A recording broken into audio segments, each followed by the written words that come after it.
We are back. Welcome to another edition of the Sports War. And we are back. We got the full crew in the house. That is what it's all about. The Yankees, out of any team in the league, are the best equipped to handle a blow like this. I think there is a higher power at play here. He's due law of averages. That dude is the ultimate scrub. It's trash. Yeah. Every person you have in there is fucking trash. Next game, you're going to see a big performance. You can see it in the end of the game, and I'm just totally stoked and excited for this.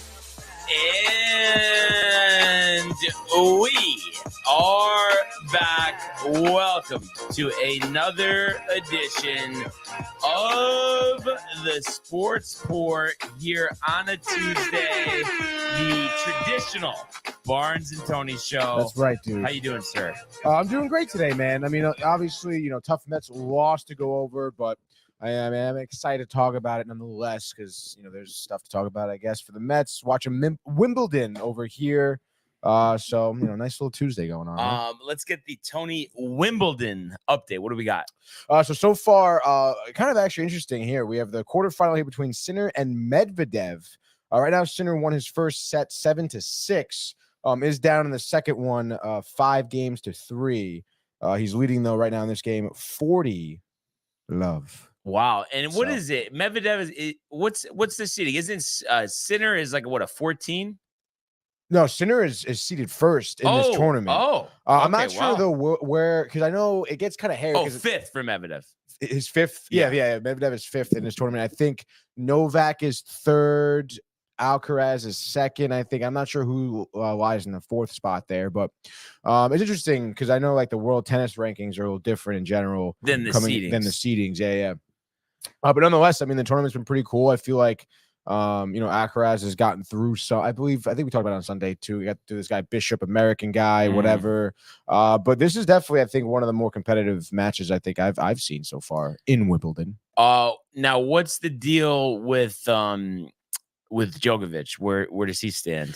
I'm not honestly entirely sure. I can look it up right now. I don't know if you saw the highlights of him, like post his match, I guess.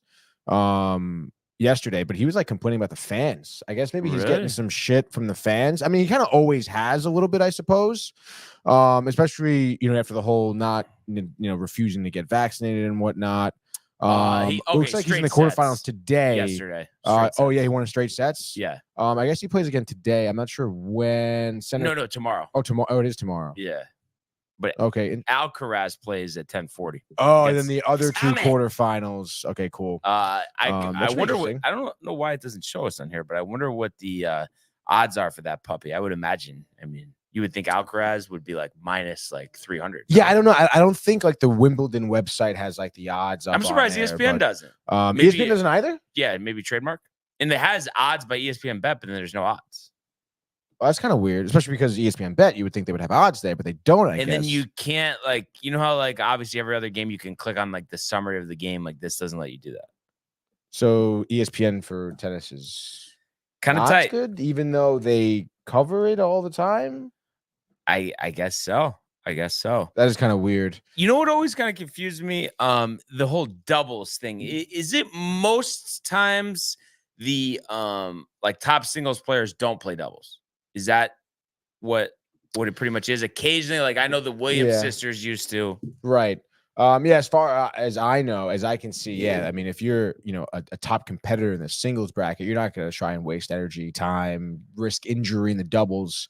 Rarely, I think maybe Federer towards the end of the career, you saw that. Murray in this tournament was in a doubles too, but he lost right away with his brother. But that was, again, this was like his farewell, Wimbledon. This is his last Wimbledon? Yeah. I'm pretty sure he announced that. I was not aware of that. Yeah, dude. Again, Murray, obviously a great tennis player, someone who I followed heavily when I was younger, but did struggle with injury, I think knee or hip. Hip. It's actually pretty funny, dude. I don't know if you were tuning in. I know after your call on Friday, but Carlton called in and we talked tennis for like an hour, like an actual hour. He was on the phone for. So it was pretty cool. I mean, again, that was, something we talked about it too. I was like really into it, when I was younger. But then, dropped off recently in college, stuff like that. So but it's great to watch. And so Murray, but he was doing singles as well. And did he lose in the first round? Is it? Yeah. Damn. That's tough. I know it is tough. It really does suck, especially because we talked about how great him, Federer, obviously Novak, Nadal, all these players always competing together. And it does suck to see Murray and Rogers' career to kind of almost honestly it was cut short because of injury. I mean, they would still be playing if they could, Well, and I think Murray's even more of an example because Fed, I think at this point is like 40 years old. So it kind of like, okay, that's kind of what you see with tennis, but I'm pretty sure Murray's like 34 or something. Yeah, let's look it up. And especially because I feel like Murray took a lot of time off too because of the injury. I feel like 2017 is 37 now, I guess. Still, 3 years younger. And like I was saying, I feel like between 2014 and 2018, I feel like I really didn't see much of him because he was kind of, again, the hip injury, dealing with that, took some time off. So I feel like we were almost robbed of definitely some years out of his career. But again, nonetheless, that's like we were saying, to be able to be in that same, to be alive and cognizant of tennis during their run, all those that big was three the best. players where they were just at all, at any point, in my life, at least one of those guys was ranked number one for a good chunk of time too. So it really made for some great competitive tennis, dude. If you had to guess, last time Andy Murray made the semifinal at a major. Semifinal at a major. Okay, let me try and think about this here. 2015, 2017. Oh, okay. All right. Last win 2016 Wimbledon, also won the 2013 Wimbledon and the 2012 US Open. He won Wimbledon in 16. Wimbledon 16, 13 and then won the Open in 12. Wow. So his the peak I think for him was short. Now, when you think, just first thought, favorite tennis player of all time, who is it for you? I guess the favorite, I guess it's going to be Roger, I guess. He, again, growing up, that was the first guy I kind of saw, and then it was the Murray, and then it was Nadal, obviously, because Federer was already established. He was honestly already I don't know, what was he, maybe 25 when Nadal came in at 18 or something. So yeah, I guess Federer, clean cut, always super silky smooth, calm, never. And I feel like Nadal would get into it sometimes in the court with players. Roger, you never really saw that from him. He was always just even keeled, man.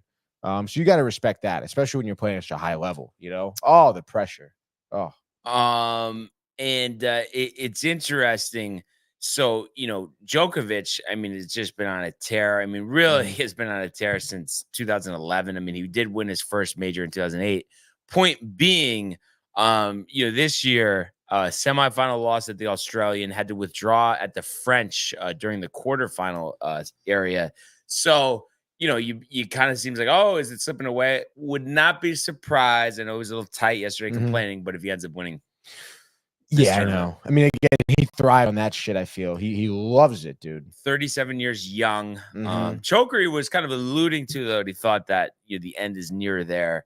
But I don't know. It's just, he won 3 majors last year and went to the finals in the other one, being Wimbledon. Yeah, I feel like he hasn't really ever missed a beat. That guy is, talk about someone who's clean and methodical, he doesn't miss a day. He's always practicing. The guy's a robot, man. Yeah, for sure. So we'll keep an eye on Wimbledon. Been a little while. How about that, Brian? We've had some tennis talk. Riled a little bit? A little. And I think I'm at a point now where, yes, I want to see Djokovic win as much as he can on the way out. But I would like to see now, is it going to be Alcaraz? Is it going to be Medvedev? Is it going to be Sinner? I want to see a big run of majors from somebody. Yeah, me too, dude. I feel like, again, tennis is thirsting for that. Yeah. Yeah. And the Tommy Paul, who's going to face off here momentarily against Alcaraz. No, but point being, he's an American. So, we haven't really. No. He's an American. I'm saying we've been lacking that. 27. Oh, this is the New Jersey guy. Jersey kid. Carlton was talking about this kid. But we haven't had anybody really since A-Rod. The other A-Rod. Yes. No, yeah. And he retired young. I think he retired at 30. Oh, my gosh. It's kind of crazy. Was he injured? Yeah, he definitely had injuries. Yeah. But I think he could have kept going, but didn't. type of thing too. Mm-hmm. I'm trying to see like where. Let's see. I'm trying to see where. Andy Roddick's only 41 right now. Wow. Lost to has won the U.S. Open in 03 and then lost to Federer the other 4 times he was in a final in the major. Retired. That's tough running into Federer. Let's see.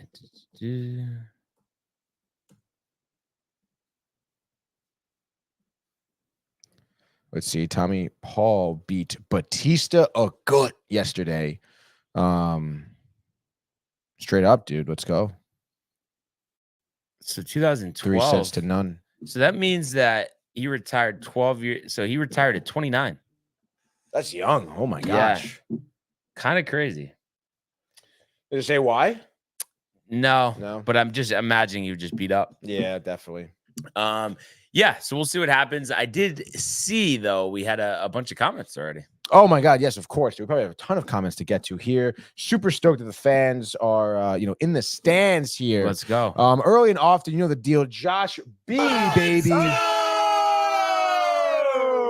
What up, fam? He says the Yanks need to do something soon. Let's see if it starts tonight. Brian, hashtag TC, hashtag Sportsport, hashtag Let's have it start tonight, Josh B. Dude. Speaking of starting tonight, Matthew Gabriel with a nice let's go. He says, Josh, bro, Yankees are absolutely killing us, my guy. And of course, Kev Do in the house with another big let's go. He wants to smoke. Great day for the Yankees yesterday. They didn't lose. Classic. But the Mets did, Kev. Oh, Kev Do really set himself up for that one. He says, we're up to Matty G. Matthew Gabriel, I'm tired of saying, hopefully it starts tonight. Hopefully tonight. Like, come on, dude. And he said, Mets get hammered. And Josh B says, Matty G, what up? Matthew Ryan, of course, comes in the house only when the Mets lose, it seems. He says, Mets suck. He hasn't called you in a while. And the Mets suck again, dude, because the Mets were doing well over the weekend, I guess. Kev Do says, beautiful hat, Barnes. Hard to argue we that. know about the hat, of course. My mother in the house saying hello from work as well, dude. Yeah. She's appreciating the tennis talk, I know. Oh, my mother loves to watch tennis as well. I'm guessing more so than golf. Yeah, hands down. Like, not even a question. Not even close, dude. Like, it really isn't even. Yeah, we are, before we get to baseball, just something I wanted to mention here. Obviously, we will, do our preview of the Scottish Open tomorrow for golf. But you see the news yesterday, Keegan Bradley named captain. Yes, sir. For the Ryder Cup next season at Bethpage Black in your home state of New York, Tony. There we go, bud. And I love that. I mean, Keegan Bradley, I think it seems to be a fan favorite on the tour. Mm-hmm. And it's actually funny because I've been following him ever since we went to Woodstock, Vermont, which is where he's from. Mm-hmm. He had that big win last season. What tournament did he win? It was Travelers. Okay, great. On the 18th green. On saw the whole thing. The 18th green. Keegan. Everyone's proud. So there we go. So you happy with that? Good captain? No, I was a little perplexed. Well, just being, he's the youngest captain since 1963, Arnold Palmer. Usually they say traditionally early 40s, just past their prime. That's what the captain did last time. Right. Zach Johnson, Luke Donald running it back again around the same age. So just kind of weird, like he could potentially, if he has a good year next year, qualify and be a playing captain. So I was just a little surprised there. And I almost wonder if he was the choice because it was like such a big thing. And they went over this in full swing that he was so upset that he was left off this past Ryder Cup team. So to give him the captaincy this time, has been in the Ryder Cup. I think the last time was like 12 years ago. So it's interesting, but I mean, obviously you get it, the Northeast roots, but it's interesting. He pretty much was the third choice. So this tournament at Bethpage Black was announced back in 2013. At that time, Phil Mickelson was the overwhelming favorite because of his ties, and him loving that course. He was kind of like the thought to be the captain. Then they pivoted to Tiger, and Tiger actually turned down the role because of his duties with being the vice chairman of the PGA Tour. Which I get. At first, I was like kind of thinking like, oh, this is kind of weird, like because Tiger used to shy away from other golfers. Right. Now he really, you see he understands the sense of community. But I understand like he's trying to. I think his thing is he's like thinking to myself, if I can't be a force on the course, I want to be a force off the course. And I think he's really trying to push together this merger and get the best golfers back together. Yeah, dude, and I absolutely love that, and I love that take. I mean, I think from Tiger, I think that's a great way he can still give back to golf. Yeah. Because it is really, again, we're just talking about tennis players whose careers were cut short. Tiger kind of, falls in that category for golf. And I mean, honestly, dude, I mean, who better to like end this whole like live tour merger nonsense than Tiger Woods, right? Yeah. Yeah, 100%. Especially someone who, I mean, he was offered a lot of money to go play for them, and he denied it. Like, talk about, Tiger, who still kind of held some integrity to himself too. I mean, and a guy whose name is undoubtedly well respected around the community. Like, let's freaking go, right? Yeah. Yeah. Because I am kind of tired of asking this question, like, what's the deal with the merger? Like, yeah, like get it done. But I think that there is some hardball with the Saudis, if I had to guess. Probably. I would imagine. I mean, who the hell knows, like, what's going on behind the scenes? But like you said, I mean, it's really all about bringing all these golfers together to play constantly throughout the year. Imagine that if the fields were combined now. We had all these tournaments throughout the PGA with all these great golfers. Not to knock any of these other golfers around, but still, there's some talent taken away here. So a couple of things here. So first, I'm just thinking about talent taken away, live. It is interesting. I feel like when the whole live was first created, it was such a black mark against the golfers that went to live. And now I feel like it's completely different, where it's like everybody's just earning to get them back, and there's no like hostility towards them. I don't know if you kind of have picked up on that versus how it used to be. It used to be like you're really like Phil was like, oh my God, he can't even go out in public. Yeah, I do remember it. And they cover a lot of it in season 2 of Full Swing too. So it was pretty cutthroat. I mean, these golfers like who were friends, like stopped talking to each other. Like you said, fans were bombarding these golfers at majors that would come back to the PGA and, be really berating them, with obviously profanities and whatnot you can imagine. But I mean, I feel like that's just because it was happening at that time. It was new to everyone. And it is, at the end of the day, like, I guess you could argue it's the wrong thing to do is to go play for them, because you're not, again, there's a lot of speculations about the rumors, the government over there, everything's really shady and whatnot, where his money's coming from and stuff. But like we said, at the end of the day, I think that like that feeling subsided, and it is about just getting the best golf out there. And I still think, to that point too, where people are almost giving them a pass, I feel like a lot of golfers also kind of regret going over there. I feel like a lot of them seem to like. I kind of think Rahm, honestly, he's had such a bad season, and then had that foot injury. I mean, we'll see what he does next week at the Open, but I mean, how do you feel about, like, do you think these golfers are absolved? Do you think there should be a penalty? If they, I think there will be, but it's like, what the thing is, Tony, and as much as like some people don't want to recognize that, they actually did the other players who have stuck on the PGA Tour a favor, because that got, purses moving up. And the thing is, stuff has improved, pay has improved. So at the end of the day, how does that not help them? I mean, obviously it does. So do you think now the players in the PGA kind of have almost a newfound respect for live golfers? Is that what you're saying? Yeah, I don't think there's like this tight thing anymore. Like I said, because the purses wouldn't have gone up. There wouldn't have been things where they're paying for travel, which they used to not. So there was things, and then, these elevated events without the cuts. So there was stuff done to make sure the players were better compensated for their times. You could argue, well, it's a game of merit. You got to earn it. Yeah. Got to earn it, dude. Do you think anyone on the PGA Tour regrets not going to live? Like, you think Tiger maybe thought, like, no, because he can barely play. Well, that's why you get all that guaranteed money. Well, yeah, but it wouldn't work because, like, it's like, even though people have left stuff with injury, it's like you're kind of like bound to that contract where you have to do it. But like, you think about Rahm and even Cam Smith too. You just were like starting with Rahm, where he was in the golf world a year ago where he is now. Even though we know he should be still one of the top golfers in the world, he hasn't shown it to us in a while, and that's a recency bias thing. Cam Smith toasted town after winning the 2022 Open Championship, at St. Andrews, and now it's like you kind of forget about him. Yeah. And he hasn't done that well either. Will he win another major? We'll see. What do you think about your mother saying golf is boring? I mean, obviously, my mother knows how I feel about golf. I know Yeah. how she feels about golf. Yeah. To her, it is boring. No, I don't mean, think you hear that, but I think it just, I don't know. I think every person has it in them to enjoy golf. It just matters if they have the patience and the focus on like really giving it a chance. Exactly. I mean, you really have to sit down and pay attention here. Yeah. Speaking of paying attention, a little update here from Wimbledon. Sinner, some type of injury timeout right now. Is he going to give it a go? I would sure he would be giving it a go here in the quarterfinal against Medvedev. But interesting, they were talking about before in the first set, Sinner won 7-6. And there was a big match point too, but after that, he was like hunched over, wasn't kind of playing well, drops the next set.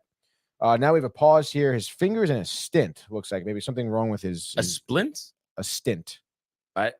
What's the difference between a splint and a stint? Maybe I'm wrong. Is it called a splint? I'm pretty sure. Yeah, I've never heard of it. Like a stint to me sounds like a stint as Yankee you're manager. Right. You're right. A stint. Yeah, no, it is a splint. On his finger, and now he's going in the locker room. It looks like. So I don't know. Wow. So it could be a couple. It could be a potential WD. Yeah, I don't know what the protocol is for an injury in tennis. Like, do they give him like 30 minutes to figure it out? Yeah, I don't know. I don't know. Carlton. Where are you? But yeah, it sucks if that's the case because this was like a pretty intense quarterfinal over here. But nonetheless, keep you updated. Yeah. And then one other golf thing I wanted to mention. We were talking about Bethpage Black. And I asked you this: you haven't been by there or been there, or do you know anybody who's been there? To the course, no, or to the park. No, I've driven like past it on the highway, Bethpage, like ton of times. So where is it in relation to Staten Island? North. It's inland. Is it like in heading towards the Hamptons? Or no, I'm not, or am I just saying the completely wrong thing? No. You're right. You're in there. I mean, it's on Long Island. I'm trying to get maybe that one where it's showing Long Island, like down to the right, bottom row. That one? Does that show it? There it is.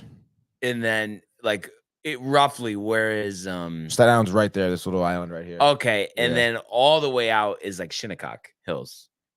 All the way out here? Yeah. This is the Hamptons over here. Right. And I think Shinnecock is like right by Southampton. Oh, really? I didn't know that. Yeah. Oh, wow. Yeah. Okay, cool. But what I was getting at is, obviously we have the Ryder Cup there. We had the PGA in 2019 there.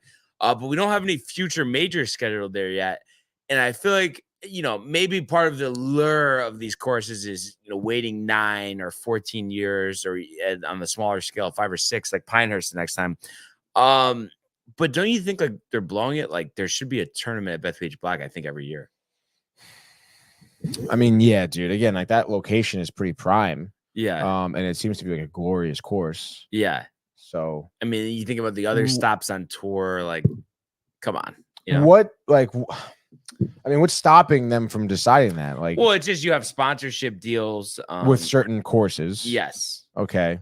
That sounds like such a mess to navigate. It is. But like, I don't know, like just certain tournaments, like basically what I'm saying is there's room for Bethpage. They should make it, honestly. And even if they have to do it on even the Corn Ferry or the Senior Tour, just get it out there. I don't know if it's because it's a public course. Maybe that's why like they don't want to have a tournament every year. Maybe that makes sense.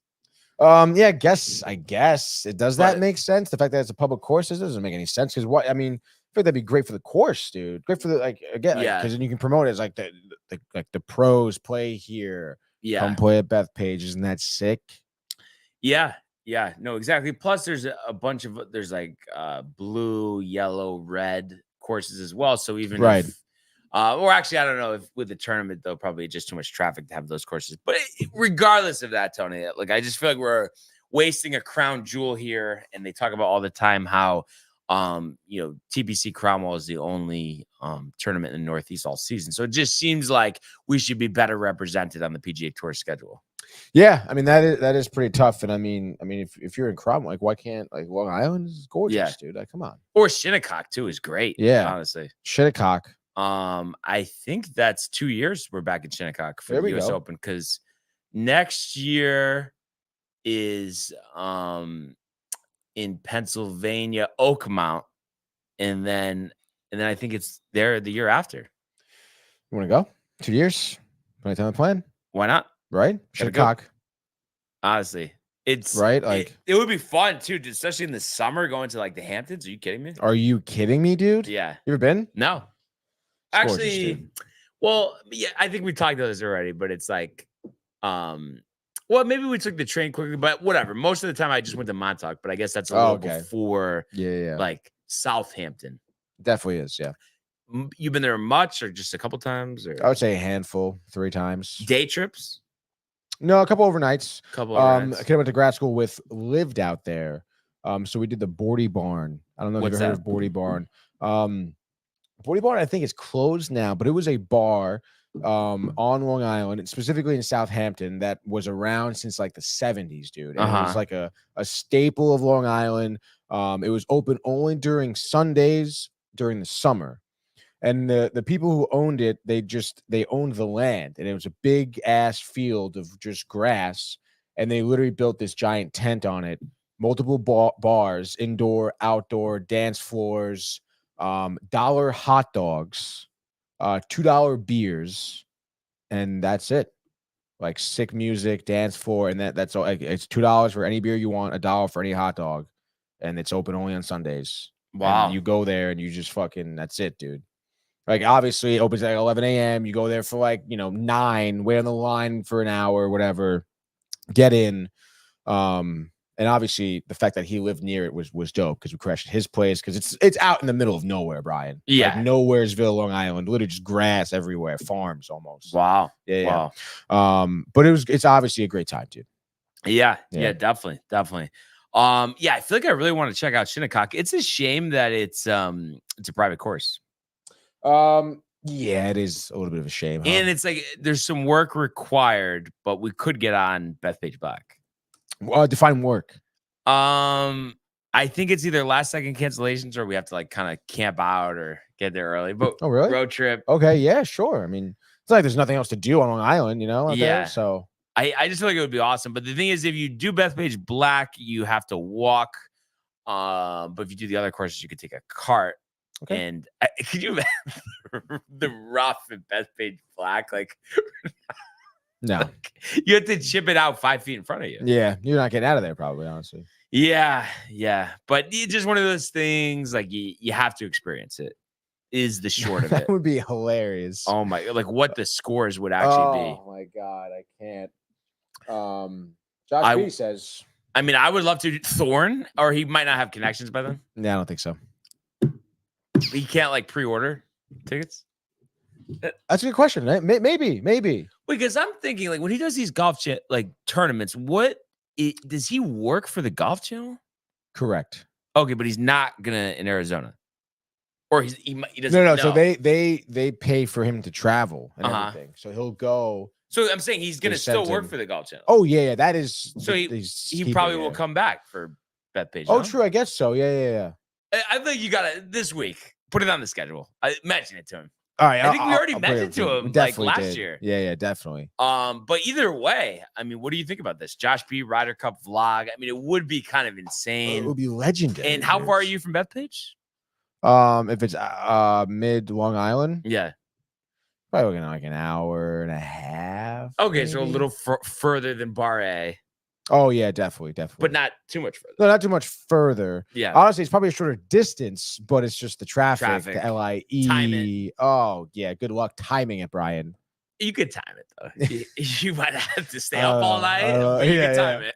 Oh boy. By far his favorite golfing event. Wow. I know this is kind of tough because you don't have a list in front of you, Tony. But if you had to say all the courses that you've heard of, what would you say the one that you would want to play the most other than Augusta? Because that's always the obvious answer. By the way, Sinner play is resumed. And TPC Scottsdale, TPC Scottsdale. Right? Interesting. like let's go. Well, you know I can't answer that because The I already party, played there. yeah. But wait, but you're saying playing or going to the tournament? Both. Okay, Yeah. gotcha. I was gonna say Pebble. It just Pebble seems Beach. breathtaking. Yeah. The cool breeze. You're on yeah, the sand. timing it right. Mhm. I am curious too, because remember we always talk about the timing, how it's always the tournaments in February or January. But just an example here, and I know like the US Open in 3 years is going to be there June 17th to the 20th. I'm sure the weather will be nice. But like right now, for instance, next 10 days between 65 and 70 full sun.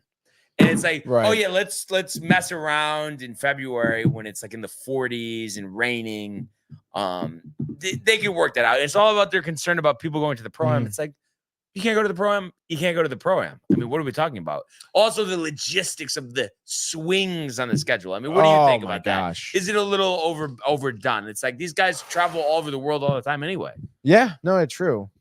It is kind of crazy. But an dude. iconic venue like Pebble, it's Yeah. like you want the weather to be good. Right. That's why sometimes people don't want to play in the tournament. And I feel like the last 2 years it's been like shoddy. Terrible. Shoddy. I mean, the US Open is always good, but again, because that's played in June, you know? Mhm. By the way, I think our boy Paul is up 1 game on Alcaraz right now.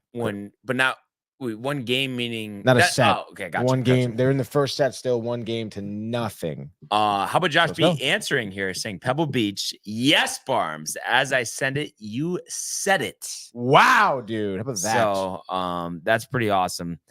And I just how does one get on to Pebble Beach, you think? Like a normal person like you and I. You save up for 5 years because its green fees, I think, are $600 to $800. Jeez. Look it up though, actually, because I know that changes. So we got going on here. Plan my trip. But just put Pebble Beach golf. Oh, yeah? Rates or greens fees, whatever. How much does it cost to play Pebble Beach? $625. And you that's need the a caddy? green fee. Obviously, you want to set a tee time in advance, and to do that, to get that rate, you must stay at one of the resorts on site. $920? And the resorts on site are at which goes for $920 a night. The least expensive one is the Inn at Spanish Bay, starting at $920 a night. So basically, we got to get an Airbnb in the Pebble Beach area for a week, last second tee time. Yeah. But still, that's so. But at that point, Airbnb for a week. Might as well stay in the Spanish Bay. Oh, man. That's crazy, dude. So Yeah. you're gonna drop $1,500 even just to be there. I still would do it though, honestly. Just I mean, if I had the money, yeah, sure. Yeah, dude. no, what I'm saying, I eventually like that'll be in the cards. It has to be. Yeah. And one other thing too, I was just looking here if there was anything. I feel like I always look at this and then I forget. But the future sites here for the PGA, really like there's nothing close to home other than 2029 Baltusrol in Springfield, New Jersey. I feel like I just passed there on the way back. 2029. Mm-hmm. What is it? Ball to what? Baltusrol hasn't had one since 2016. In Springfield, New Jersey, really? Yeah. That's crazy. And coming up on the PGA, you got Quail Hollow next year in Charlotte. That's where they do the Wells Fargo Championship already, so they'll have double tournaments next year. Arin Mink Golf Club, Newton Square, Pennsylvania. PGA Frisco in 27 will be exciting. They've never had one there, and the PGA recently built a bunch of PGA Golf Channel and PGA Tour infrastructure in Frisco, and they had the senior PGA Championship there, I believe, last year. So it'll be cool to see that. That's in 2027. Olympic Golf Club in San Francisco has never hosted the PGA Championship. That's going to be in 2028. Baltusrol 29. Congressional in Maryland in 2030. And then Kiowa, back to Kiowa. Obviously, Phil won in 2021. That's another place too that you gotta. I mean, I know it's just like it's a tough infrastructure. You have to shuttle buses over, but it just feels like that course is being wasted. I mean, having a tournament there every year is a joke. Really? Yeah. Is it not wait, you're saying you want it there More. Yeah, because you remember watching that, right? Yeah. And like the fans tackling Phil almost. Yeah, and like yeah. just that beauty of that course, the ocean in the background. Are you kidding me? So I mean, I don't know. I mean, you're mentioning a lot of courses like multiple times a year and stuff like that. But Not like multiple times. I'm just saying I want it once. Or at least more than every 10, Tony. I mean, that's yeah, 10 but with, for Kia was a lot. I mean, with all the courses around the country, though. I don't know. I don't mean to like shit on courses, but like for instance, like the John Deere. Like, would we be that upset if we didn't go there every year? I mean, I guess or not. Detroit Golf Club. I mean, it doesn't make sense that it's called like TPC Deer Run. Yeah, it's the John Deere Classic. Just because it makes sense, though. But come on, like we could run through this schedule, Tony. There's a lot of courses that aren't like that crazy. No, yeah, I agree with that. So it's it'll be interesting to see coming up, how they handle that. I'm pumped. Yeah, definitely pumped. Josh B was working the ticket windows in New York. The Short, someone gave me a ticket. I've been at that tournament there back in 2005. 2005. That's the 2 times that Baltusrol has hosted the PGA Championship. 2005 and 16. I know exactly where that is. 29. You passed it, Baltusrol? Definitely do. I mean, look, this is Staten Island over here, and then inland, is Baltusrol in Springfield, New Jersey. I guess Josh B says Summit, which is interesting because that's where Renee is from. Again, that area is like Summit. There's Westfield. There's Springfield. I used to play football up along all those towns. Beautiful area, honestly. Like windy, wide roads, a lot of grass, little towns and stuff like that.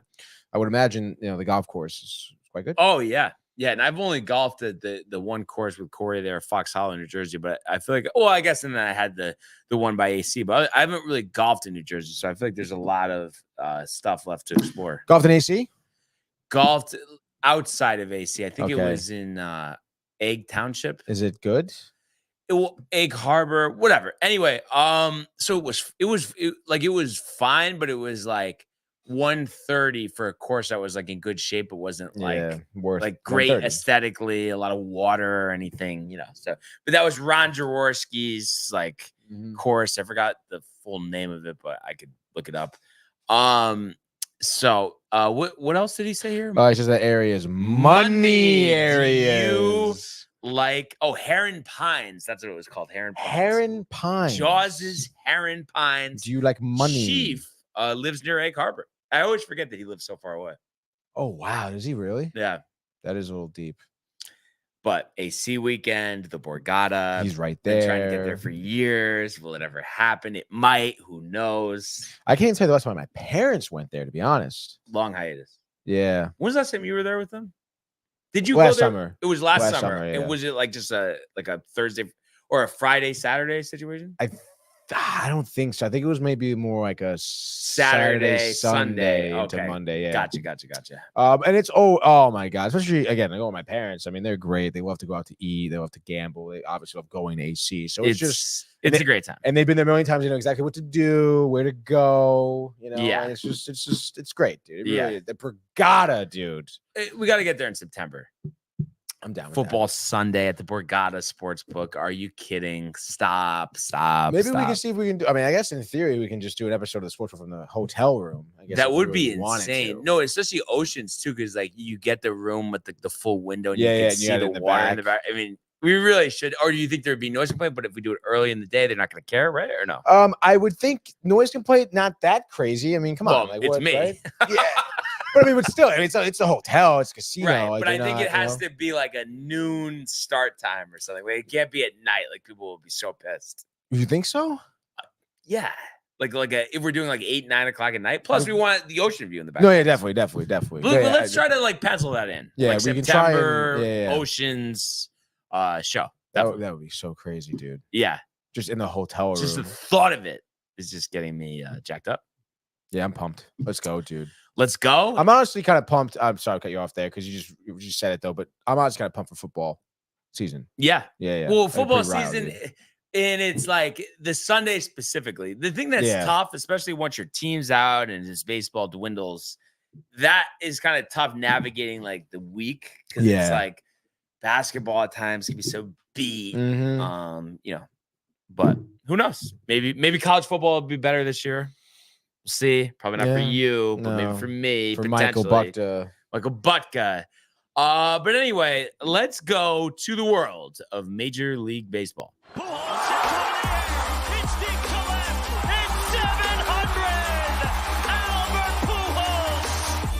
What a play! Stop it! Yep. And Alonso cracks one. The Mets win the ball game. Out of sight. And it works at 100 miles an hour. 14 strikeout. Drove deep to left field. There it goes. See ya. All right. So Tony gets the stage today. Unfortunately, not the day to have the stage. No, it's not, dude. As the Mets get shellacked in Pittsburgh yesterday, 8-2. The bullpen in shambles. Just when you think you can rely on Adrian Hauser, he porks you. Yeah, dude. I mean, it is really tough. And it's so, again, I mean, I really can't believe it because I was literally talking about how great Hauser's been out of the bullpen. And of course, last two appearances, gets shellacked, loses the game. And I guess maybe, I forget who it was against. Maybe it was against the Nationals when they lost 1-0. You know, like not his fault. Obviously, this time, again, not all his fault anyway, because they had that rookie make his MLB debut, Orzi, which, again, when I mention his story, it's kind of crazy. He has a crazy come up story, but he gets absolutely shelled last night. And this really was probably one of the more Met losses I think I've seen this year. We know, obviously, this was the 4-game getaway, 4-game set, the getaway game here for the Mets and the Pirates. Christian Scott on the bump last night. I think first time this year he's actually playing on like a normal 5 days rest, like he's been in the rotation almost, right? Because he gets sent down, he had some injury, whatever. But he comes out and honestly he pitches really well. I mean, the guy very much loves, he's like a fastball sweeper type of pitcher. He does have a split finger that he mixes in as well. But his fastball was good. I mean, 95, he was painting some corners. His location was down. And I mean, honestly, like he made one mistake in the 4th inning, where, he gave a home run to Cruz. McCutcheon, I think he walked him earlier in the inning. That makes it 2-0. And I mean, that was the only runs he gave up. I mean, his final line is 5 2/3, 1 hit, 2 runs, 2 earned runs, 1 walk, 3 Ks. That one shot that he gave up only 77 pitches. And now I'm sure Mendoza probably wasn't going to, make Scott go 95, 100 pitches, but still 77. And we'll talk about, him getting taken out because he comes in for the 6th, actually. As I mentioned here, the 5 2/3 gets 2 outs, but gets pulled when there's 2 outs and nobody on, Brian. And I feel like we've talked about that maybe even so with the Yankees, which honestly may be some type of correlation here with Mendoza. But I think at this point, and even Zach has been saying it the last week or so, and I understand that Mendoza has a tough bullpen and a tough rotation to work with, and probably doesn't have a lot of confidence in these guys, but he does seem to be a little too slap happy to be bringing in a bullpen guy, to be pulling guys, I think. And in this sense, I probably would have left Scott in there at least to finish the inning, dude. But up until then, obviously, again, I understand it's 2-0. Mets just did not have any offense going. I mean, Mitch Keller looked like Cutter Crawford, Brian. What do you mean by that? What do I mean by that? I mean, like he was, I think he had like 50 pitches going into the 6th inning. Oh, okay. I wasn't sure if it was a wind-up thing. That's why I was asking. No, it was like the way they made him look a little bit. I understand, Keller had some bright spots this year and stuff like that, but, it was an ERA that almost was touching 4 coming into this game. And he goes 8 innings, 6 Ks, give only 1 earned run, 2 earned runs, 1 home run. It was the Nimmo run in the 6th. But nonetheless, I mean, and I guess they had, Pirates had some good defense behind them, and they do have some good outfielders. Reynolds, who's an all-star, even Sawinski, we've talked about too. He was making some good plays in center field, held Vientos to a single, and then next up after Vientos, Torrens grounds out to double play sort of deal. So they had their defense bumping, and I think the Mets had a hit in the 3rd inning, but they didn't have another one until the 6th inning home run by Nimmo. They're tied the game. But going back to Mendoza pulling Scott here, bad decision. Brings in Eric Orzi, who has a pretty tremendous story. Makes his MLB debut with the Mets here last night. 26 years old, had battled 2 different types of cancer. Wow. Like beat both of them. MLB debut here. Family in the crowd. Unfortunately, Brian does not record an out. That's tough. It is super tough, dude. And it was, again, like right away, he comes in with 2 outs in the 6th inning, nobody on here. Walks the leadoff guy. Cruz gives up a single to Cruz. Reynolds goes from first to third at that point. And then Rowdy Tellez, not necessarily, Orzi's fault here. Like, again, one of the more Met things I get, Rowdy Tellez, the big man, gets an infield single, Brian. Like, we can't throw this guy out at first. It's absolutely ridiculous. And again, 2 outs. So it gives him a run there, which really should have ended the inning. So you should have got out of that inning with, it should have been 2-2. And at that point, Orzi gets pulled, and then Hauser comes in. And again, kind of weird to pull Orzi at that point, too, in my opinion. Infield single. Like, that's not his fault. Yeah, that should have been an out. That's Aaron Boone. It really is, dude. So slap happy to pull him. And of course, they bring in Hauser. Gonzalez, freaking 2-run double, makes it 5-2. And then, of course, I mean, they scored a wild pitch, but Terens was in like that half knee down. And a ball hit the dirt. Yeah, but it went right past Terens. I would call that a pass ball. I don't know why they would score it a wild pitch, but Gonzalez scores there. And then, in comes Palacios, dude, who homers to right off of a sinker that was over the middle of the plate by Hauser. Hauser gets hosed, just like that, 7-2. It's the 7th inning. Mets didn't have any offense going already. They obviously don't pick up any more. Hauser gives up another run, actually, in the 8th, makes it 8-2. Honeywell comes in for the 9th. And there was just no offense to really stand on at that point. No momentum, Brian. And a very tough 8-2 loss here to end your bout there with Pittsburgh. You split the 4-game set 2-2. What looked like a great weekend where you won 2 out of 3 does get, I think, a little overshadowed with this Monday night loss for sure, which really sucks. But again, I guess if you're the Mets, it's on to the Nationals here tonight, actually. But nonetheless, dude, I mean, Mendoza's got to be a little bit more even keeled. I think I would have given Scott at least the ball for the rest of the 6th inning. Yeah.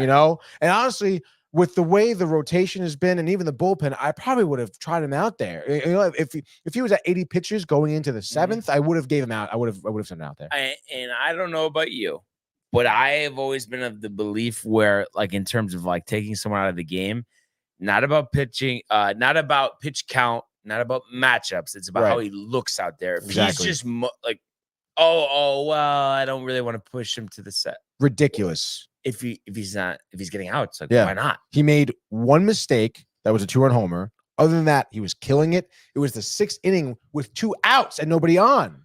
Why are you pulling him? Do you think, obviously we will never know the answer to this, but do you think if we just threw the gun out the window, the radar gun, and the pitch count, and there was just no tracking of it, do you think there would be a lot less injuries and better results? Yeah, probably. Better results for sure. Better results. The radar gun really is stupid. It's if you think about it, you use it as a measuring tool, but then there are outliers, and it works for both ways. Because sometimes guys have really good velocity, but they suck. Yeah. And then other guys, he's dotting corners, he's throwing 91. It doesn't matter. Yeah. People are swinging and missing. Yeah. Because he's accurate, dude. Now, are you worried that right now that this could be the start of the downfall for the Mets? Am I worried? No, I don't think so. I think Mendoza will smarten up. Again, I do give him a little bit of benefit of the doubt for having to deal with all these different types of pitchers and bullpen guys. I mean, it is a tough situation. And I think he's going to learn. I mean, he's made better calls, throughout the year. He's made good calls as a manager. So I do have still some level of confidence in him. In terms of that mistake there. I mean, the bats are bound to come around. And honestly, like your starters have been doing really well for you, ironically. You've been losing these games because of your bullpen and your lack of offense.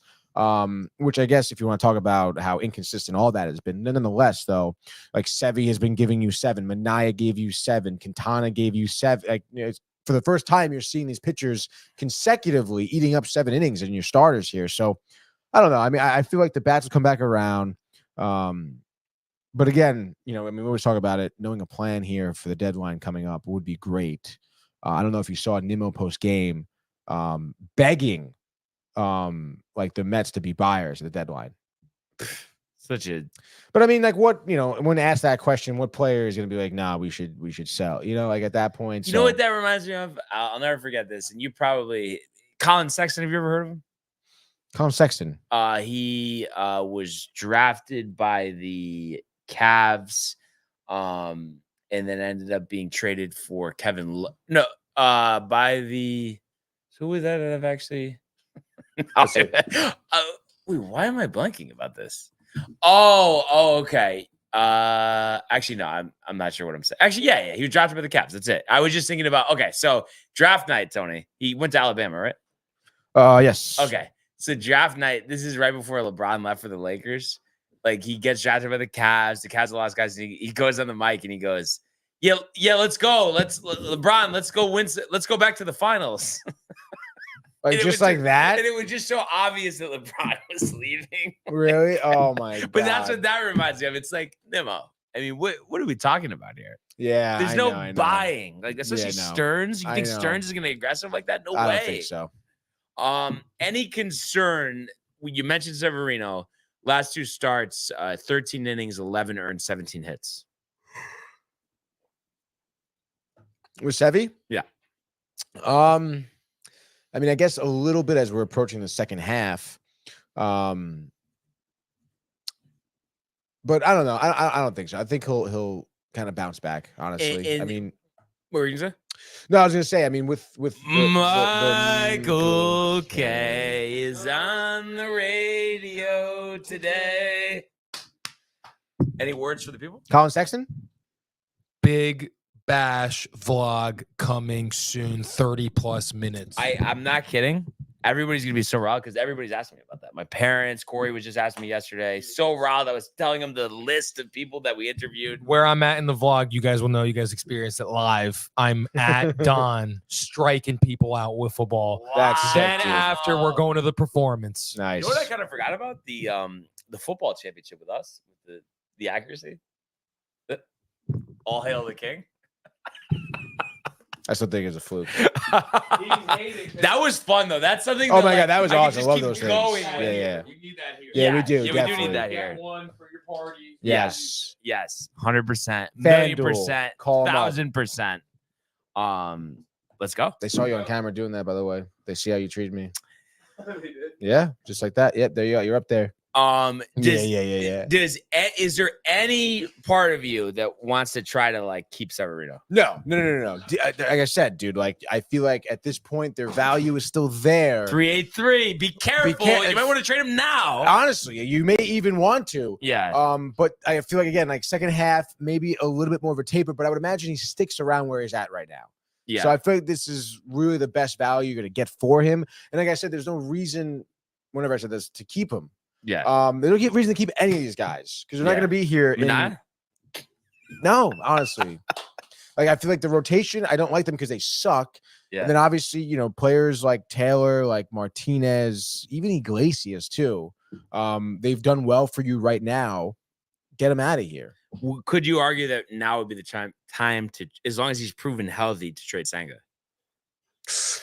Maybe potentially. He had a rehab start, I think, over the weekend. 3 innings, struck out 6, I think, dominant, no one runs, maybe a hit, I think he gave up or something like that.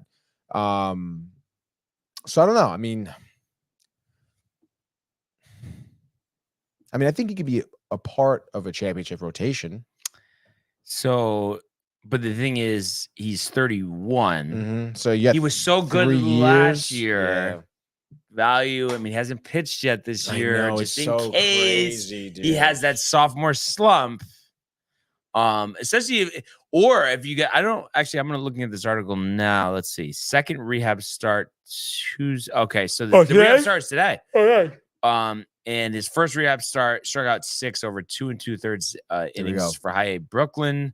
He's going to start for Syracuse and throw 50, 60 pitches. So I would imagine, and maybe they want to be conservative and they'll just go right after the All-Star break with him. Oh, to start actually Yeah. bring him. Yeah, I think so, dude. And imagine like first start back, 6 shutout innings, 10 strikeouts. Are you picking up the phone after that? I mean, Like for a big package, because pitching is always like Yeah, very yeah. sought after at the deadline. oh, I God, just think that's if you're so trading tough, dude. everybody and I think it's different, Tony, if he was 25. But the fact I that he's know. 31, I think this is like one of those things. Now is the time, kind of like when Stanton had the big year a couple years ago. We had that opportunity, didn't take advantage of it. But you need to have some type of prospect pitcher. Oh, at yeah, the I'm very talking, least, but who's like gonna a be pretty good guarantee. Yeah. Like, yeah. But he might have to be 18, and you might have to wait 3 years for him to be in the majors. But I think that's a better move.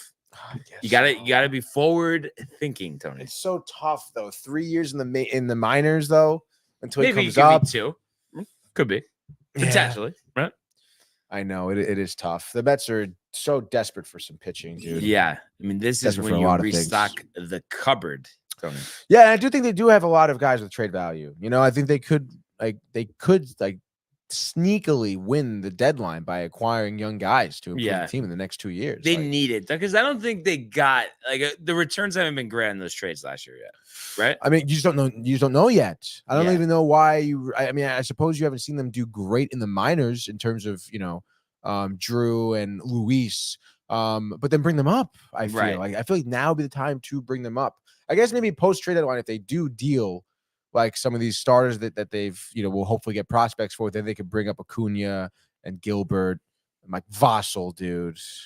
Blade tied well. Have you checked stats on these guys? I have not even looked at all, dude. What do you think Acuna's hitting? 237 Let's see. with 8 home runs. Luis Angel is hitting. You're nervous to hear it. I'm a little bit- 80 games. okay. 263. Oh, okay. 5 home runs, 31 RBIs, Yeah. slugging a robust 366. You worried or not? No, dude, listen, we talk about it all the time. This guy come up to the majors and just catch fire, dude. I think he was overvalued, though, being the brother of Ronald, and you can't dispute that, though, right? I mean, I guess so, but I mean, look at his the highlights we saw last year. I mean, he's got the speed, like he's got the mobility, he did have power. He was hitting really well when they acquired him. So, I mean, I don't know. I mean, I think time will tell. Who knows how they're using him even too. But again, I think if he does get it to make it to the show, I think on a bigger stage, he could rise to the occasion. Come on. I mean, we'll see. I mean, He's got the star power. yeah. He's got the names. He's got the look. Even his brother said so. Yeah. Why? What are you looking at now? No, I Gilbert? was looking at Gilbert. He What do you hasn't got? played since like the first week of the season, hamstring injury. Oh, I forgot shit. about Jet. What's the deal there? You haven't heard anything? No, nothing about Jet, dude. Let's see. 7-day IL. Really? From what? I don't know. He's only played 11 games for Binghamton this season. Have you ever been to Binghamton? Yeah, I toured the school. How was it? Sad. Just in the middle of nowhere, right? It's in the middle of nowhere, and it rains a lot there. Oh, that sucks. Yeah, and it has like one of the higher suicide rates for a city. Okay. Yeah. Well, that's all we need to know about that. No, like really, it is kind of crazy. Like, even the school says it, dude. Yeah, Like, that's when you went there, That's tough. and I'm like, why would I want to go here then? Um, Jet Williams surgery a dude. potential outcome. Surgery? Yeah. See, this article though was from May 28th. A right wrist TFCC. I mean, those are tricky. The wrist injuries, you know. Gosh, dude, yeah, that's tough. But again, I mean, he's super young. He's 20 years old. You said Drew hasn't played. Ryan Christian Scott. Clifford, dude. Christian Scott. Ryan Clifford seems to be someone who's highly touted over here. Mike Vassell. Take a guess at his ERA this year. 4.76. No. 6.18. Oh my gosh, dude. 80 hits in 71 in the third innings, 54 runs, 54 runs. only striking out 59. So almost as many Oh my strikeouts as God, dude. runs. That's not good. So that guy's a wash. So That's much for tough. Vassal, This is dude. why, though, Senga, I'm telling you, the cupboard, Tony. Oh, dude. What was the deal with Clifford? Ryan Clifford hasn't played a ton. This is Clifford, right? Yeah. Looks like, I don't know, 102 at bats, 216 average, Well, 43. 318 at bats between both. See, Oh yeah, I'm just looking for Brooklyn right now, Yeah. but including Binghamton. but low average, minimal power. Does have it's kind of a high strikeout rate, honestly. Right, 93 so far. Does he steal? No. 11 home runs. I mean, it's something, I right? guess he has some power. So not great. After looking pool at that, does that dude. make you kind of antsy to just get a million prospects and just trade everybody? I mean, potentially. I mean, who else do we have? I mean, Ronnie Mauricio. We know about him with the oh my God, that's right. I forgot he tore his fucking ACL. Oh yeah, Yeah, I forgot dude. about that. Colin related to Tanner. I think he is. I think I remember Riley talking about him. Oh, okay.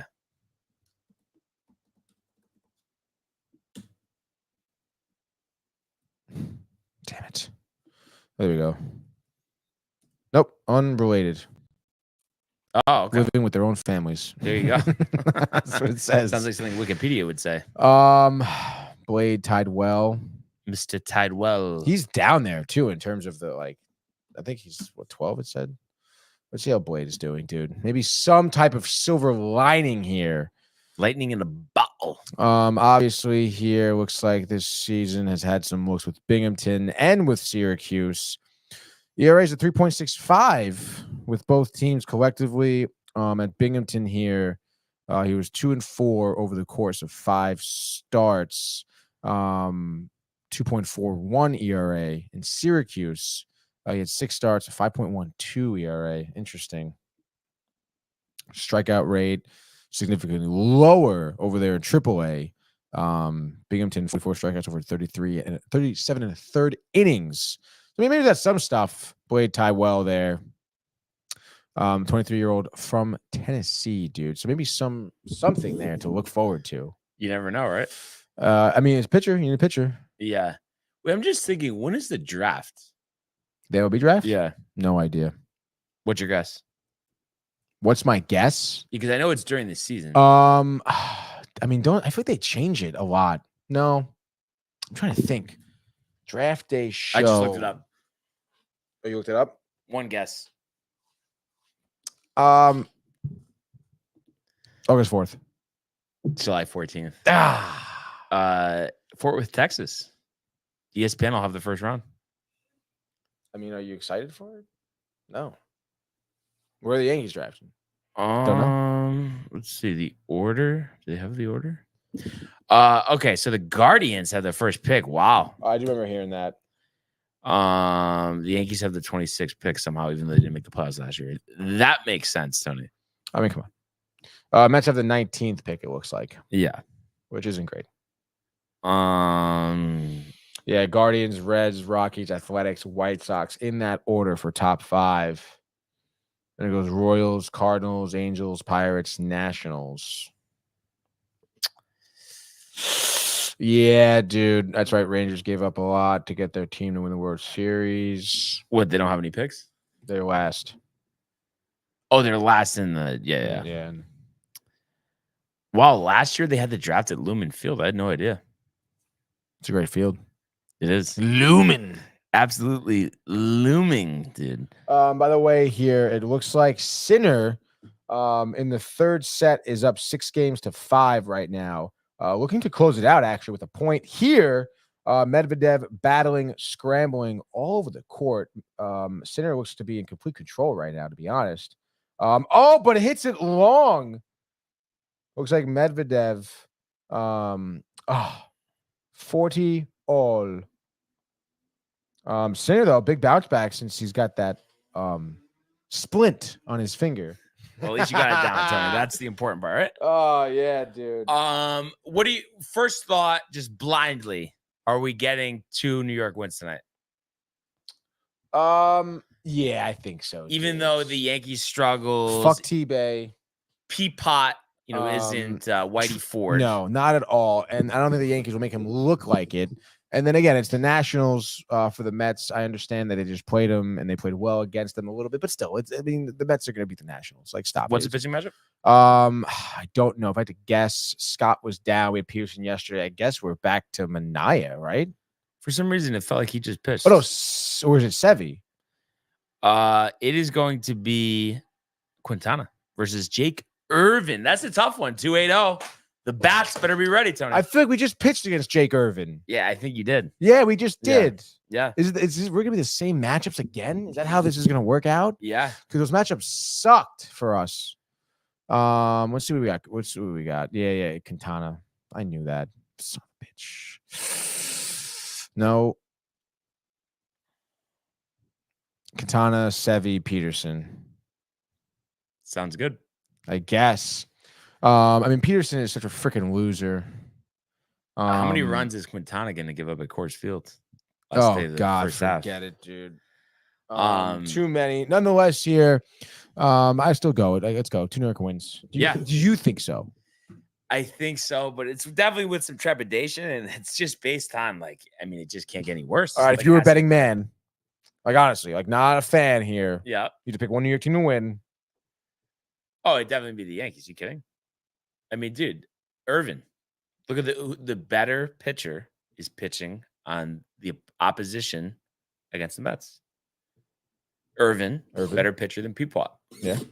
Rodon, better pitcher than Quintana. Yeah. No. Are you kidding me? Quintana, Tony? But as of recently, though? Yes. Come on. 100%. 150 and 60 and 70%. Okay. Just so you're aware. But is he gonna be pitch better than Peapot?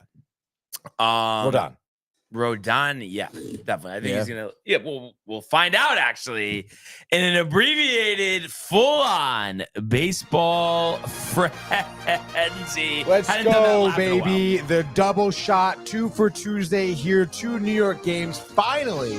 Looking for that double dip of the New York wins here. Obviously, I'll be going first here. We were talking about it earlier on.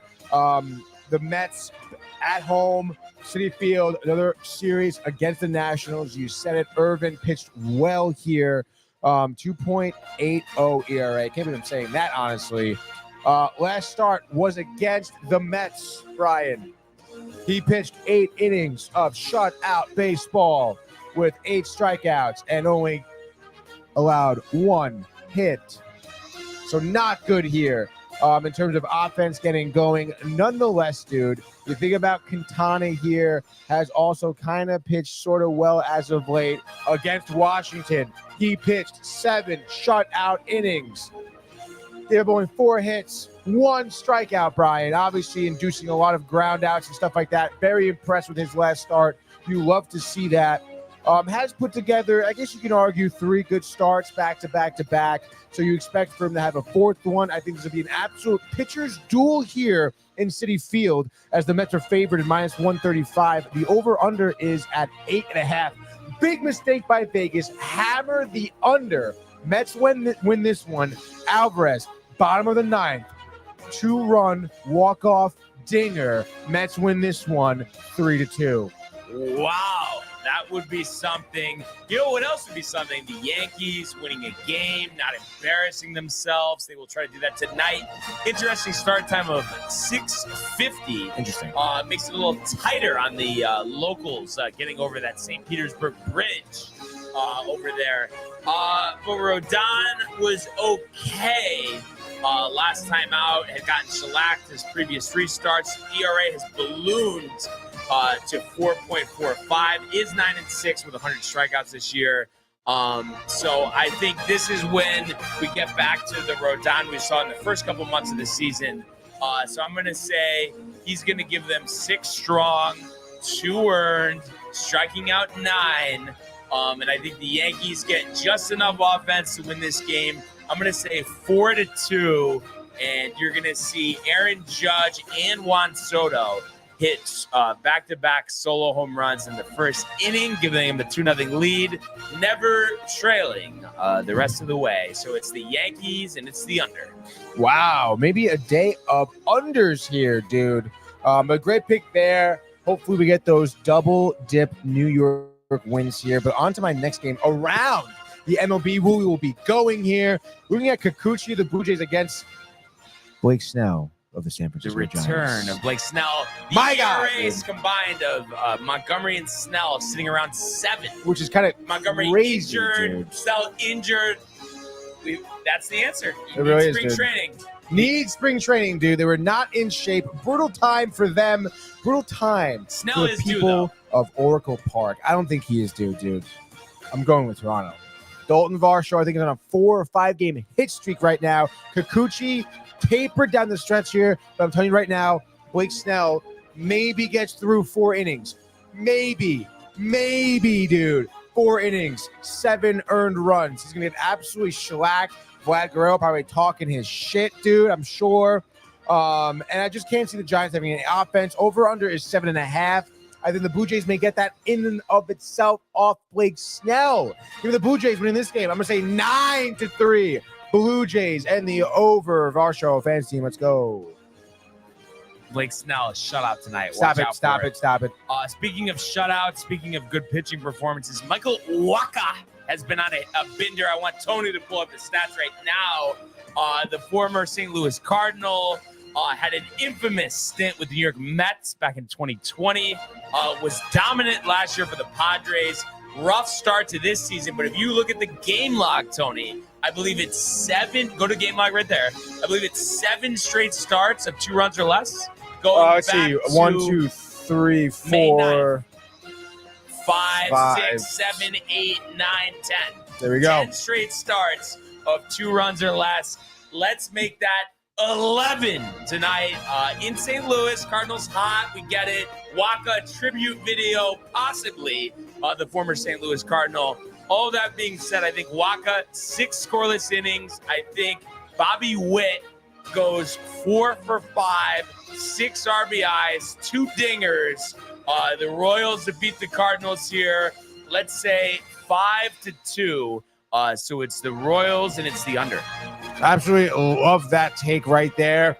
Waka. Wow, watch out. Fantasy team, Brian? Picked him up in 2 leagues. Let's go. Let's go Including right ours. there, including ours. Speaking of let's go to Angel Stadium, 9:38 p.m. The Rangers are in the house in Anaheim, California. They are minus 170 on the money line here. The over-under is at 8.5 here. Max Scherzer getting the nod here. Has only pitched 16 2/3 so far this season, but a 2.7 ERA, 11 Ks, 11 hits, 2 dingers. I think here against the Rangers, Rangers also have been, I knew they were heating up on a 4-game win streak here. Marcus Semien, Jonah Heim have been actually killing it as well for my fantasy team. And I would say give me like a vintage Scherzer, 7 innings, maybe a 1 earned run, 4 hits, 10 Ks for Max Scherzer here, looking vintage. Probably will get popped the next time out, but this time the Rangers will win, and they will win by the tune of 6-3. So Rangers and the over, Brian. All right. Bang! And then 3rd game, final game. What are we going to do here? On the Mariners. spot, they say Johnny on the spot, Tony. And I'm going to go with the Astros here at home against the Marlins. Astros have been one of the hotter teams in the league here. Blanco on the hill, outstanding numbers here, 8-3, 2.53. Going up against Rogers, 1-9 with a 4.91 ERA. And I think the Astros are going to win this game. I'm going to say 5-0. I think Blanco, 7 shutout innings. I think Kyle Tucker with 2 home runs. So it's the Astros and it's the under. And just like that, that is your baseball frenzy. Almost lost the Yeti, but we are okay. Let's freaking go. Both 4-2 yesterday. So records stand at 30-24 Tony, 28-26 for myself. Wow, here we go, dude. We're neck and neck. I'm trying a new strategy, kind of almost like going all unders, but like being careful with Okay. it. But like Yankees, it's an automatic under because Yeah, I yeah. mean, you can't score. Yeah, How are you no. going to go over? Yeah, I mean, same thing with the Mets. I mean, come on. Yeah. you know. Yeah, exactly. So- And yeah, I think I had all unders yesterday. You had all overs, and then today we had 5 unders and 1 over. That's the way it goes. The ebbs and flows. You love the dude. ebbs and flows. I do enjoy the ebbs and flows here. What about Wimbledon? What do we got? I believe Medvedev just won the 3rd set, so he leads 2-1. 2 sets to 1, and that set went into extras when they do like a set point thing. Is that on center court? Yes, it is, and it's currently, I believe, downpouring in Wimbledon right now. Really? So they have center Roof court on. roof on. Other match going on or delayed till this is over? I think there is one other match. Isn't it I with think Tommy? Tommy and Alcaraz, unless they did delay it. Oh, okay. Oh wow, no. Oh wait, no, wait, where are we? Yeah, maybe they did. No, court number 1 quarterfinals. Yep, no, they're currently playing probably another. I guess covered stadium. I guess they have more than one. Oh, okay. Gotcha. Makes sense. Paul up 4-3 right now. Really? Number 1 court, I guess. Yeah, court number. Where do number you 1. see the downpour? They just showed it outside of the stadium. Yeah, they got like a nice high wide of the area, dude. So it's been raining all weekend there. Are you feeling nostalgic? I really am, dude. It does remind me of when I was a younger lad, watching tennis with my grandfather, especially over the summer too, when nothing was going on. School was out. Like during the day, I'm home. We're watching tennis, I feel like for me, it's like I could do majors, I could do big matches, but I can't do the nitty gritty. Really? Like I can't do Dimitra, maybe not even that one, but Paul versus Batista Agut. Yeah, It's tough for me to watch that. No, true. I mean yeah. But if you're gonna guess give me a Medvedev and Alcaraz final or a Djokovic Alcaraz final, great. Definitely gonna tune in for that. Yeah, true. I mean, it depends on the storyline too. I mean, there's so many individual tennis players that have like such a tremendous storyline. There was one American too, I forget his name right now. He got knocked out first round, but Maryland. Poor family. Father worked as like an equipment guy at whatever tennis center. Had to take the kid to work every day because they couldn't afford the babysitter or whatever. Kid one day picks up the racket, doesn't put it down. Professional, great job here now. I think he actually lost to Alcaraz in the first round. Honestly, he came in obviously unranked, unseeded, but was the dark horse guy. Watch out for, but obviously Alcaraz. I think I had to come back too and beat him, but nonetheless, stories like that will grab my attention. I'll be like, oh, I can get into this. Yeah. Would you want to see Rafa have one more like major in him? Yeah, absolutely, dude. The French. Yeah, come on, dude. That would be sick. I wonder if he's gonna come back for the US Open. Look it up. What's up? Look. And I feel like too, he's gonna play next year because I don't think he's gonna go out like not playing in Wimbledon one more time. What does this say? Waiver Cup return in 2024. Yeah. Looks like this is RafaelNadalFans.com. And here's his 2024 schedule. Thank you. Let's look where he's. Okay, so he is gonna play the US Open. Yeah, and then have you been to the US Open? No.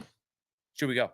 I would love. I've been dying to go. It's not that expensive, right? I have no idea. I think it depends on what day, and you get it's the right next pass, to City Field, right? Yeah, literally right across. It's in Flushing, across from. Pelham. Yeah, that'd be the move. Yeah, we passed by it taking the Uber actually. Right. Yeah. Right.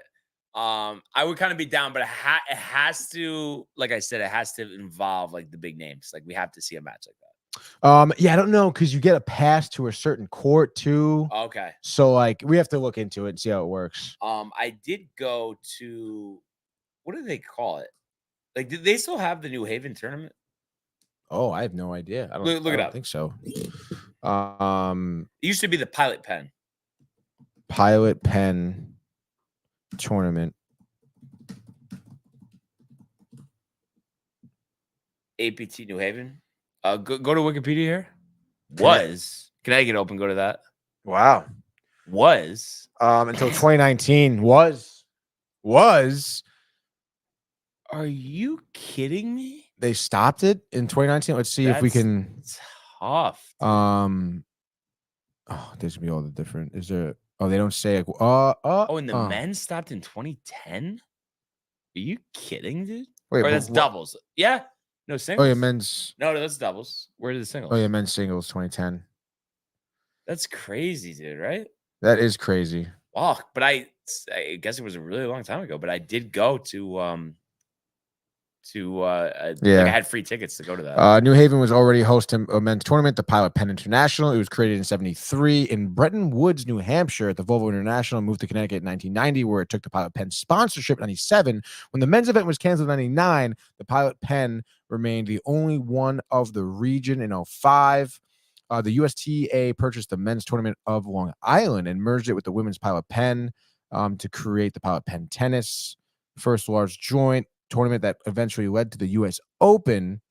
Tournament was referred to as U.S. Open Series. 2011, the men's competition moved to Winston-Salem. The newly women's-only event was renamed the New Haven Open at Yale. And in 2014 was renamed the Connecticut Open, Brian. But then in 2019, the Connecticut Open ended due to lack of funding, dude. I'm willing to put my name in the ring if you're down to match. Get on the board. Bring this baby back. Right? Like, are you kidding me, dude? This is a perfect warm-up for the U.S. Open. Perfect, dude. Logistically. That is so crazy, dude. Yeah. In 2021, the tennis in the land tournament in Cleveland took its spot. It's so funny, though. Like, there's a couple of things like, yes, Miami and Indian Wells, but it's like non-major tournaments. Like, I really can't name any other than those. I know. It's kind of crazy. Did you ever used to watch those, or that was like so not pushing really, it? Dude. Yeah. Uh, If I did, it was background noise, Yeah, I got you. So wrapping up here, Jimmy Bucka, Yankees gonna win tonight. Right on, brother. So definitely agree with that, and I really hope that they do it. It was like yesterday was a good reset for not only the team but myself. And I'll see you at the stadium today, brother. Quite being anxious today, maybe because it's been a busy morning. I know I didn't say that right. Whatever. Anyway, Tony. I really just don't want to be disgruntled tomorrow because yesterday was a really tough show. The horseshoe was a tough show. Let's make tomorrow enjoyable. Let's go. Honestly, right? Yeah, no, honestly, let's get the 2 Met wins. Let's be riled for tomorrow. Met Oh, sorry, 2 New York wins. Sorry, come on, I'm just Yeah, fine. But let's get go. 2 New York wins, dude. Like, let's dial it in. It's no more funny business. You know what my last question is? What do I Pinch always buddies? ask you? Yeah. Yes, Pinch Boys tonight. Manny pending. Okay. But we're talking Gladiator 2. Trail just dropped. I don't know if you've watched the original Gladiator. Russell even know what it Crowe, is. Ridley Scott. Tremendous epic movie. Gladiator, Rome, the Colosseum, making a second one. Weren't they all? I don't know. Just weirdos in Rome back in the day. Right? Oh, definitely, dude. You ever been to Italy? Or you ever been out of no. You've ever been across the pond. pond? Yes. I've always wanted to go, dude. I mean, the Coliseum still is sick. I'd love to go. Yeah. But we're talking Gladiator 2 as well as, dude, Brad Pitt's new movie, F1. Gonna be sick. We were talking about it on Sunday, actually. Yeah. I can't Who wait else for is gonna that, be in dude. I think there was some other semi B-list actor, but Lewis Hamilton is in it. Max Verstappen. We're gonna probably see all these appearances. I by honestly actual players, probably will drivers. give that one a shot. Like I might even. When does it come out? Is it a while? July of 2025, I think. Oh, okay. Yeah, so it's next summer. I might honestly watch that one. Dude, honestly, it's really cool. And again, like they've filmed during races, so and the filming is supposed to be really, really good. Yeah. So let's go. Yeah. Yeah. And Josh B says, "Let's go." One won't change my thought on the team needs to be a taking stretch. I feel like Josh has been singing "Kumbaya," and now it's like he's trying to change tune a He's little like bit. you now, dude. Yeah. But I mean, 10 game stretch, like for you, Brian. Next 10 games for you to be like back on track. Are you talking like does it have to be like 8-2? 7-3. 7-3? Yeah. But we only have 6 games before the All-Star break. So that's what we're really focused on. Just do the 4-2. It's nothing aggressive. It's 2 out of 3. That's how you win games. That's how you win championships. Winning 2 out of 3. Let's do it now. And I know championship, yes, 7-game series, so you would win 4 out of 7. But you know what I'm saying, Tony. Yes. I can't believe it's only 6 games until the All-Star break. Crazy. Jesus. Lonzo first round exit from the Derby, or what's happening? No, he's gonna be a finalist. Stop it, dude. I mean, who's even? I think they Matthew have Ryan? 5 guys. I'm not sure actually. This hold on, stand by. I don't know. The number didn't pop in as like a saved number. No, I don't want to do that. Hold on, stand by. Putting you through the Bluetooth here. I mean, it could be a scammer. Who knows, dude? Saul on a burner. Imagine. All right, you are not yet live. Hold on, stand by. Sorry. All right, now you're live on the sports port. What Matthew Ryan. No, it's not Matthew. Is it It's Matthew not? Ryan? It's not Matthew Ryan. It's This sounds like Saul. It is Saul Good. Wow, dude. Are you calling from a different phone? I saved your number. No, it's my cell phone. I Interesting. was calling from this number. What's going on, Saul? They're making Gladiator. They're making Gladiator too. Yes, dude. Ridley Scott. Wrong show, Saul. Yeah. They are making Gladiator No, 2. I'm just kidding. I'm just kidding, Saul. Come on. No, it is pretty crazy that they're making a second one, honestly. Denzel Washington's in it. Russell Crowe's in it, so is Denzel. And apparently Denzel Washington. Yeah, dude. Too? I know, right? So, Kind of crazy. So what is happening? Let's get to the important stuff though. Of what the fuck is going on with the Rangers? What do you mean? Which part? This offseason? Oh, Trouba? How about just anything? I don't know, man. I don't know. I mean, it's kind of embarrassing. Been a fan of a team. Oh yeah, I couldn't agree more. But I've never heard a team trying to get rid of a captain. That's never happened. I don't think. Meet the New York Rangers. I mean, the Rangers have done it before. I mean, who? They traded away McDonough. Ryan and they traded away Callahan and McDonough. Ryan or Brian? Ryan Callahan. Yeah. Okay. All right. You're right. So I mean, I don't know. I mean, what did you expect from the Rangers this offseason? Did you expect big moves or no, not really? No. Oh, you didn't. Okay. Wrong way to go. Yeah, I don't know. We kind of expected some type of movement at the Beach Bash. By the way, we missed you there, Saul, and I don't think we talked to you since I know. before then. I missed it too. But Rick was saying he thought it was the wrong move. Dave, though, said the slight tweak was the way to go. That's right. He did say that. A slight tweak? Yeah, it seems like Saul is also a proponent of the slight tweak to the roster. The slight tweak is going to be. I'm fine. Hey, whatever makes the team better, I'm all in. I just think it's missing the boat. Who's the guy? Well, Gensel was the guy. Target? Gensel could have been a guy. Stamkos could have been a guy. Even Vladimir Tarasenko could have been a guy we could have added back to the roster. Yeah. Yes, that's the one. I think that's the one they missed the most. I know, dude. And again, they were in talks, and it's just like, oh my. And then just the reason you got more money than it can't be a money thing.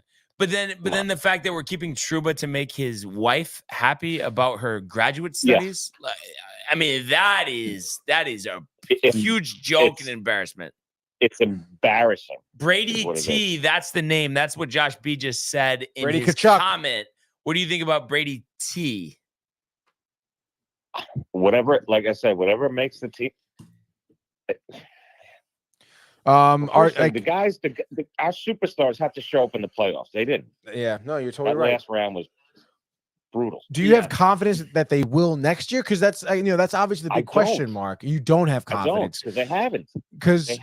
I know, and I guess there really isn't much indicative looking at these guys' careers that they would. Even Mika coming from Ottawa, Panarin, even his time with Chicago, even though it was short, and his time with Columbus, they didn't see the playoff. They didn't see the playoffs. These guys, so it is almost something new to them. Even Trouba over there with Winnipeg too. I mean, they didn't see much playoff action there, and but it really is tough. So I mean, Brian and I are talking about it, and it's like even the moves that you do make. I mean, you're probably gonna not be as good in the regular season because you guys were the best regular season team out there. I know, but it's not about that though. It's about just being in the playoffs and succeeding in the playoffs. It's about the playoffs. It is. Stop showing up in the playoffs like we'll give season. Back the President's Trophy to get a I don't Stanley give Cup a trophy. About the President's Trophy. Yeah, I want the cup. Better stretch recently, the Rangers front office or the New York Yankees? That's a good question. I don't know. The Yankees suck too now. What would you say, Tony? Come on, I'm a Yankees fan. They're not playing. They're not playing like. No, I still think the Rangers, because the Yankees. Front office. Yeah, the Yankees. I mean, it's been so bad, Saul. Josh says his tune hasn't changed. The Yankees front office is worse than the Rangers. I'm just talking about the way the Yankees have been playing on the field, which Josh says we keep playing like this and we won't make the playoffs, which I've said. But the better question is, we got 6 games left of the All-Star break. I mean, do you think like we win 4 out of 6, 5 out of 6? Like, what do you think? I hope so. I hope so too. Honestly, because I'm literally gonna lose my mind if we don't. So. It's really hard to watch these guys play like when you're not jumping, you're not hustling out of the box. Or how about you're just not hitting? Hustling. How about just hitting the ball to the infield? How about that? Is that okay? Yeah. Can we get some of besides that? when you pop up. Yeah, no, I'm sick of it. I hope Aaron it changes. Judge and Soto can't carry this whole thing. No, It's impossible. we need help from other sources. Hopefully we get that. But of course, what happened to Verdugo? What happened to Volpe? Yeah. You forgot? Yeah, well, it's a trickle-down effect. There's no excuse, but it better start tonight. Let me tell you. So we'll have to see what happens. And I'm glad, though, Saul, that you caught us right before the buzzer because we literally were about to close out. Yeah, it was great to hear from you. But appreciate you calling. Too, and I needed it. Yeah, dude. But definitely call in anytime. You can call in later too, 8 o'clock tonight. Binge Buddies, Gladiator. We'll talk about it in depth. And then call the Sports Report anytime. That's right. For sure. I love calling you guys. I love talking to you, dude. Likewise. But yeah, absolutely. And yeah, thanks for calling in, Saul. And we'll talk to you soon. All right, my man. 8 p.m. All right. You guys have a great day. You too, bud. You too, man.